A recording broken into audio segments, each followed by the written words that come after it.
আসসালামু আলাইকুম বন্ধুরা, প্রতিদিনের মতো আজকের এক্সেল ক্লাসে আপনাদের সকলকে স্বাগতম। আমি আছি মোহাম্মদ হুমায়ুন কবির। কয়েকদিন যাবৎ আমি আপনাদের কোনো ক্লাস দেই নাই এবং এই ক্লাসটি না দেওয়ার কারণ আমার গলার সমস্যা এবং অসুস্থতায় ছিলাম। তো আজকে আবারও আপনাদের মাঝে ক্লাস নিয়ে আসতেছি।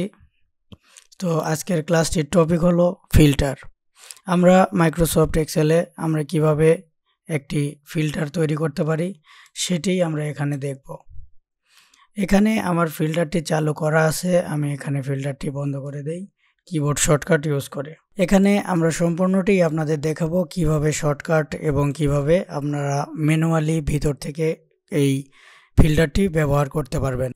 এখানে আমি সম্পূর্ণ টেবিলটি সিলেক্ট করে রেখেছি, কিংবা আপনারা যে কোনো একটি সেলে ক্লিক করে রাখতে পারেন এই টেবিল এরিয়ার ভিতরে। তারপরে আপনারা এই ডাটা মেনু থেকে শর্ট ফিল্টার গ্রুপের মধ্যে আপনারা এখানে ফিল্টার অংশটি দেখতে পাবেন এবং এই ফিল্টার অংশটি একটি প্যানেলের মতো, এবং এই প্যানেলের মতো ফিল্টার অংশটির আপনি শর্টকাট দেখতে পাবেন Ctrl+Shift+L।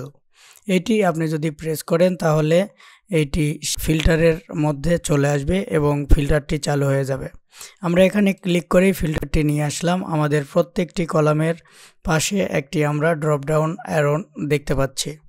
আমরা এইটি দেখতে পাইলে আমরা বুঝবো যে এখানে ফিল্টারটি চালু আছে, এবং এই ফিল্টারটি আমরা কিভাবে করতে পারি এবং কিভাবে চালু করব, কিভাবে আপ অ্যান্ড ডাউন করব, সব কিছুই আমরা এখানে শিখব। এখানে আমরা ধরে নেব অঞ্চল। এখানে একটি যে টেবিলটি দেখতে পাচ্ছি সেই টেবিলটি একটি বিক্রয় প্রতিষ্ঠানের টেবিল। তো এখানে আমরা ঢাকা অঞ্চল, চট্টগ্রাম অঞ্চল, খুলনা অঞ্চল, এই অঞ্চলে কি পণ্য কতগুলো বিক্রি করেছি, কত টাকায়, সব কিছু আমরা এখানে একবারে দেখব। তাই আমরা এখানে ফিল্টারটি করব। এখানে আমরা চাচ্ছি যে শুধুমাত্র ঢাকাটি আমরা দেখব। ঢাকা অঞ্চলটিকে আমরা এখান থেকে সিলেক্ট করে নেব। কিভাবে করব সেটি আমরা এখন দেখব।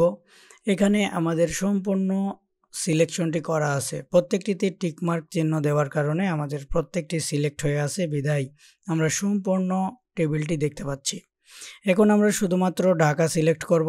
আমরা চাইলে একটা একটা করে টিকমার্ক তুলেও সিলেক্ট করতে পারি, কিংবা এখানে অল সিলেক্টের উপরে একটি ক্লিক দিলে সব ডিসিলেক্ট হয়ে যাবে এবং ঢাকার সামনে আমি একটি টিকমার্ক দিয়ে সিলেক্ট করে নিলাম এবং ওকে বাটনে ক্লিক করলাম।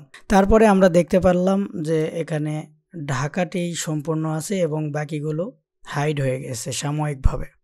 তো এবং আমরা আরেকটি খেয়াল করলাম যে এখানে যে ড্রপ ডাউন অ্যারোটি আমাদের সাধারণভাবে ছিল সেটি আর এখানে ড্রপ ডাউন অ্যারোটি নেই। এখানে একটি প্যানেলের মতো তৈরি হয়ে গেছে, কারণ এখানে আমাদের ফিল্টারটি কাজ করছে। এই ফিল্টারটি আমরা এখানে আরও দেখব যে আমরা এখানে শুধুমাত্র ড্রপ ডাউনটি সিলেক্ট করে এখানে আমরা ঢাকাটি নিয়ে আসলাম, কিন্তু আমরা এখানে দেখতে চাই যে আমরা কিভাবে সার্চ করে সেটি নিয়ে আসব। এখানে আমাদের অনেক আইটেম থাকতে পারে এবং তার মধ্যে আমাদের খোঁজা মুশকিল হয়ে যেতে পারে যে আমরা কি চাচ্ছি। তাই এখানে সার্চ থেকে আমরা যদি এখানে ল্যাপটপ চাই তাহলে প্রথমের কয়েকটি অংশ আমরা যদি লিখি তাহলে চলে আসবে। তো এখানে LA যদি লিখলাম কিংবা শুধু L দিলাম, আমাদের এখানে কম, তাই এখানে তাড়াতাড়ি চলে আসছে, কিংবা যখন বেশি হবে একই ধরনের লেখা থাকবে তখন আমাদের এখানে অক্ষরগুলো তত বেশি দিতে হবে, তাহলে এখানে চলে আসবে আমাদের কাঙ্ক্ষিত সেই পণ্যটি। এখানে আমরা সার্চ করে কিভাবে ফিল্টার করব সেটিও আমরা দেখলাম। এখানে LA লিখলাম, এখানে ল্যাপটপ চলে আসলো, কিংবা এখানে LA পুরোটাই ডিলিট করে দিলাম। এখানে আরও যেই সব জিনিস আছে যেরকম মনিটর, এখানে MO দিলাম, এখানে আমাদের মনিটর চলে আসলো। তারপরে আমরা এখানে ওকে বাটনে ক্লিক করলাম। এখানে মনিটরটি ঢাকার অংশের মধ্যে, ঢাকা এরিয়ার মধ্যে একটি মাত্র ছিল, তাই আমাদের একটি দেখাচ্ছে। এখানে আমরা যদি ল্যাপটপ সিলেক্ট করি তাহলে আমাদের ল্যাপটপ দুইটি ছিল, দুইটি দেখালো। এখন আমরা শুধু কি এখানে ল্যাপটপ কিংবা ঢাকা এই জাতীয় কিছু সার্চ করতে পারি, নাকি কোনো সংখ্যাকেও আমরা সার্চ করতে পারি সেটি দেখব। এখানে আমরা এই সার্চ করার পরে সেটা ক্লিয়ার কিভাবে করব সেটিও এখানে দেখাই দিই। যে আমাদের এখানে যে ল্যাপটপটি সার্চ করলাম আমরা দুইটি জিনিসের দাম এবং ইউনিট সবই দেখলাম। দেখার পর আমাদের এই কাজটি শেষ করার পর এইটাকে আমি ক্লোজ করে দেব। তখন ক্লিয়ার ফিল্টার ফ্রম পণ্য প্রোডাক্ট, এখানে আমাদের পণ্য প্রোডাক্টটি কলামের নাম। এখানে যদি আমি ক্লিক করি তাহলে আমাদের আগের অবস্থায় ফিরে আসলো এবং এখানে দেখব যে নাম্বার কিভাবে ফিল্টার করা যায়। এখানে ড্রপ ডাউন অ্যারোতে আমরা আবারও ক্লিক করব। যেই কলামে আমরা ফিল্টারটি করব সেই কলামের ড্রপ ডাউন অ্যারোতে আমরা ক্লিক করব এবং এখানে আছে নাম্বার ফিল্টার। নাম্বার ফিল্টারে এখানে আমরা দেখব যে 10,000 টাকার বেশি কিংবা 12,000 টাকার বেশি এখানে আমরা সেটি দেখতে পাবো।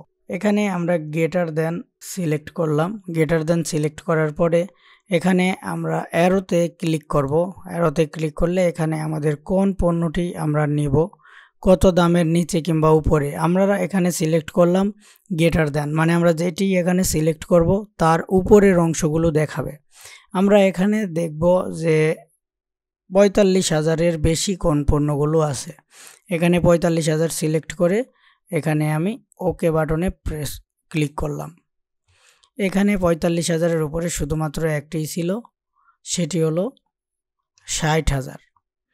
আর তারপরে এখানে আমরা আরও সিলেক্ট করতে পারি। গ্রেটার দেন 45,000-এর কাছে আমরা 12,000 যদি দিই তাহলে কি কি আসে, এখানে 45,000 এবং 60,000। এখানে এই ধরনের পণ্য দেখা যাচ্ছে। তো আমরা এখানে আরও কিছু করতে পারি, যেরকম লেস দেন যদি দিই, দেওয়ার পরে এখানে যদি দিই আমি 1.5 লাখ, 1.5 লাখের নিচে কয়টা আছে আমাদের এখানে দেখা যাবে। এখানে আমাদের 1.5 লাখের নিচে কোনো পণ্য নাই, এখানে সেটাই আমরা দেখতে পাচ্ছি। এখানে একসাথে দুই ধরনের কাজ করতেছে, তাই এইটিকে আমরা সম্পূর্ণভাবে দেখতেছি এরকম। এখানে 12,000 দিলে 12,000-এর নিচে আছে 8,000, এই জিনিসটি আমাদের দেখালো। এভাবেই আমরা সংখ্যা এবং নাম্বার সব কিছুকেই নিতে পারি এবং এখানে আরও কিছু নিতে পারবো, সেটি আমরা এখান থেকে যদি সিলেক্ট করি আগের মতো তাহলে সেগুলোই আমরা এখানে পাবো। এখানে 12,000-এ কিবোর্ড ছিল, কিবোর্ডটি চলে এসেছে। তো এভাবেই আমরা সম্পূর্ণ ফিল্টারটিকে সাজিয়ে গুছিয়ে নিয়ে আমরা নিজেদের মতো কাজ করতে পারি। এখানে আমরা আলাদা আলাদাভাবে সব কিছু খুঁজে খুঁজে বের করতে পারি ফিল্টারের মাধ্যমে। তো এই ফিল্টারের মাধ্যমে আমরা সব কিছু খুঁজে বের করলাম এবং আশা করি আপনারা সম্পূর্ণ ফিল্টার অপশনটি বুঝে গেছেন, যেন আপনাদের নিজেদের কাজ করার জন্য আর কখনো এই ফিল্টারটি অন্য কোথাও শিখতে হবে না। ভিডিওটি ভালো লাগলে লাইক করবেন এবং না বুঝলে অবশ্যই কমেন্ট সেকশনে জানাবেন এবং আপনাদের আশেপাশের বন্ধুদের যাদের প্রয়োজন আছে এইসব জ্ঞানের এবং তাদেরকে শেয়ার করতে পারেন। আর আশা করি যারা নতুন আছেন তারা অবশ্যই সাবস্ক্রাইব করবেন।